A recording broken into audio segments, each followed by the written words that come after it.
Hey guys, it's KJM. Friday at 8 p.m. Eastern, officially, Countdown to Christmas has begun. And it kicked off with the movie Twas the Date Before Christmas, starring Amy Groen and Robert Buckley. Now, let me just tell you this. I'm giving this movie an 8 out of 10. And if you didn't know, you want to stick with me for the entire 2024 Countdown to Christmas and Miracles of Christmas season, because not only am I going to give you the tea, but baby, you know me and Megan be texting it up and talking about what is Hallmark doing now. This movie is the only one so far out of the two that's premiered that Megan has actually watched.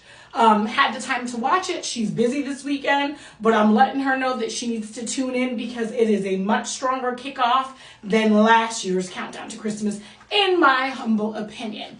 Twas the Date Before Christmas. When I saw the previews, I'm like, are they going to be able to suck me in? Am I going to really be able to watch this and really be invested in it? Especially as a person that's not big on Christmas and suffers from sad. But baby, they had me laughing. They had me chuckling. This was my type of ridiculousness. Okay, and it was good Christmas fun. Okay, opening scene, we start off with Jessie on a bunch of these like blind dates from the dating apps, honey, and it's terrible. She got one person eating the food off her plate and telling her that he's not really into romance like that and that Christmas is a terrible time to propose. Then you got another guy that's just focused on his stocks and he don't even care that she's right there. These dates are terrible. As a matter of fact, these dates reminded me of how terrible dating apps really can be sometimes, especially around the daggone holidays when most of us are going through it, okay? The holidays are not easy. They be trying to depict the good side of the holidays. Spending the holidays with your family, especially if you are single, is not the best time unless you have a family that straight up just don't care if you're paired off or not. My family don't really care, but if I ever brought somebody home one day, I think they would just throw this big party because I'm a super private person and I have not met somebody that I would want to take home for the holidays yet. Anyway, Jessie's going through these dates and Christmas is getting closer. Her family has an annual Christmas Olympics that always happens on Christmas Eve. It's almost time for the Christmas Olympics and her family decides they're going to try to cancel it. And we know it has to do with Jessie experiencing some loss. We don't know what the loss is, but she feels responsible for her family halting these Christmas Olympics. And that's been a tradition in her family for such a long time. Jessie pulls it together and lies to her mother. Yes, now I know some of y'all be watching these movies and they're like, why are people lying? Well, you must have not been stressed out over the holidays ever when you want to make your family happy. Yes, people do tell white lies because you don't want your mama to be depressed. I think that's something natural. Anyway, she tells her mother she's bringing her man to the Christmas Olympics, her new man, and that it just can't be canceled. Her mama asked her, like, did you tell your new man about Sean? And at this point, we don't even know who Sean is. Anyway, Jessie goes back on the apps and she said, you know what, forget these everyday dates. Let me just tell somebody that I need them for Christmas. They need to be my man for Christmas and be able to put up with my family for the day. So she goes ahead and does this crazy thing. She decides she's going to have a blind date for her family's Christmas Olympics. Now, Megan and I were texting back and forth and said, this is insane to do a blind date around Christmas and bring that fool to your family. You don't even know who he is. Girl, he could have put you in your trunk, chopped you up into little pieces. Luckily, that's not what happened here, okay? It turns out Brian is a great person, and since he doesn't come from a big family, has never had a big family Christmas, and right now he's kind of dodging the responsibilities of running his family's company, he just basically is like, you know what, this sounds crazy, but I'm about to do it. So he tells his couple friends, he has a married couple friends, as a lot of us single people do, he tells them that he's about to go on this blind date for the Christmas, and, they're saying to him, this is a little bit crazy. Even his male friend, the husband out of that couple, is saying, make sure you have a safe word. Like, you don't even know. She could be crazy, deranged. Shout out to Martin Lawrence from You So Crazy, okay? I'll never forget that comedy skit because I actually dated a guy that was that crazy and deranged, and I named him Crazy. Anyway, back to this. So Brian is like, yes, I will be your blind date for Christmas Eve and I will do the Christmas Olympics with your family.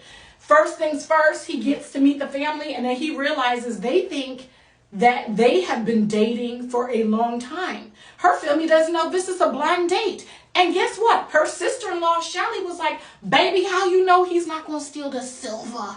The silver. And I said, that's the same thing Megan and I are saying. You really don't know who he is. You absolutely don't know. And now he's up in your family's house and he's cooking with your, in the kitchen with your stepdad, doing things with your grandma. Your great grandpa came through. And it's like, everybody's like, Brian, but actually you don't know this man. You actually just picked up this man like 30 minutes ago, like he was like a Domino's pizza. 30 minutes or less and you had you a little Christmas boyfriend. We thought it was insane and we was like, who is going to do that? But to be honest, it's giving me ideas. Maybe that's something I need to do to get out of my comfort zone. Because one thing about my family, if he does turn out to be crazy, they'll tackle him all the way down. Okay, back to the movie. Soon we find out who Sean is. Sean is Jesse's ex-fiance that passed away right around the Christmas season last year. Turns out this is why Jesse's family wanted to cancel the Christmas Olympics. They just felt like she's grieving. It's been a year since Sean has passed away, and they just don't want to make things harder than her. But she says, we have to keep going. I got a new man, even though we know it is a blind date, and we don't really know much about Brian. But us, the audience, we instantly find out he seems like a sweet person. His company generally buys properties and then sets up people in these properties that, like to give low income housing. And so he's like a good CEO, but at the time, like she doesn't really know much about him. And as a matter of fact, Brian's company is getting ready to evict the last tenant out of a property, the last holdout tenant out of a property that they need so that they can start renovating it and having new businesses and in there, right?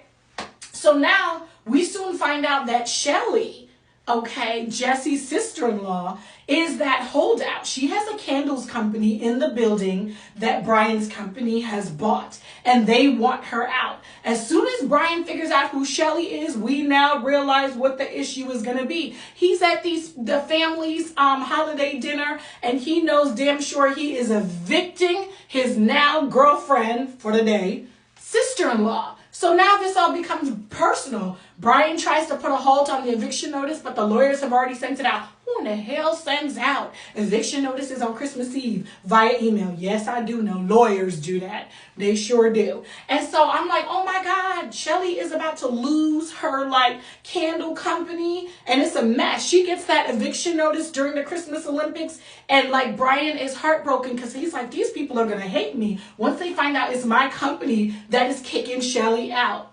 Well, the Christmas Olympics continues. Brian is excelling. He's winning a lot of the games up until it's time to play the couples game to find out what he and Jesse know about each other. Quickly, the family realizes these two don't know diddly squat about each other. And they don't understand it. Have y'all not been dating for a while? Why do you not know what her favorite dessert is? Why do you not know her favorite color? Baby, it's because she just picked him up like a Domino's pizza 30 minutes ago. That is why. Okay. So now we're wondering, what is Brian going to do? What is Brian going to do? He finds a way to save Christmas, to basically keep Shelly. They're going to move her to a different building while they renovate. She will be invited back at her same price that she was leasing for. And then they're also going to offer some of the spaces that they would have renovated for low-income housing. They're going to allow some small businesses in the neighborhood to also partake in that space. Brian saves the day, and then we're wondering, does he get the girl? Here's the thing. Once Jessie figures out who Brian is and what his company is doing, she doesn't ask him to leave. She's part of a big family, and she basically says, just because things are getting tough, it doesn't mean that you have to walk away. We still like you. We still want you to stay. And she's realizing Sean would want her to be really happy. And Brian's got a lot of attributes that are making her happy on this 24-hour blind date. Now, in real life, this shit would have been a disaster. But in Hallmark world, this was fun, hilarious. I could feel that this family was a real family, including the bond that Jessie and her sister-in-law Shelly had. You could feel it, and you could feel Brian and Jessie connecting. I'm giving Twas the Date Before Christmas an 8 out of 10. I've already watched it twice. You guys let me know, have you seen this movie? All right, Hallmark, this was a very strong way to kick off Countdown to Christmas. We can't wait to see what you have in store next. And I'm out. Love you guys.